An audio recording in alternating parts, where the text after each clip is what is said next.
मी अरुण घोडके शिवचिंतन मराठी मुलखातील मावळ्यांची युद्धपद्धती म्हणजे गनिमिकावा हा मोंगलांना कधी समजलाच नाही आणि म्हणून जेव्हा हल्ला झाला तेव्हा मावळे निसटून जात.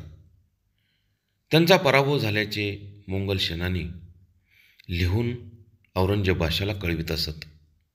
आपल्या हालचालीविषयी गुप्तता राखणे, शत्रूंच्या हालचालीविषयी बारीक माहिती मिळवणे, शत्रूवर अचानक हल्ला करून जेवढे होईल तेवढे नुकसान करून त्वरेने मागे फिरणे, आपले बहुसंख्य लष्कर बिकट जागी लपवून ठेवून कमी संख्येने शत्रूवरती हल्ला करून आपला पाठलाग करायला लावणे आणि शत्रू सैन्याला त्या बिकट जागी आणून त्याचा फडशा पाडणे, शत्रूची रसद लुटणे, शत्रूच्या छावणीच्या आसपासचे पाणी विषारी करणे, आसपासचा प्रदेश वैराण करणे, या आणि इतर गोष्टी मावळ्यांच्या गनिमी काव्यात मोडतात.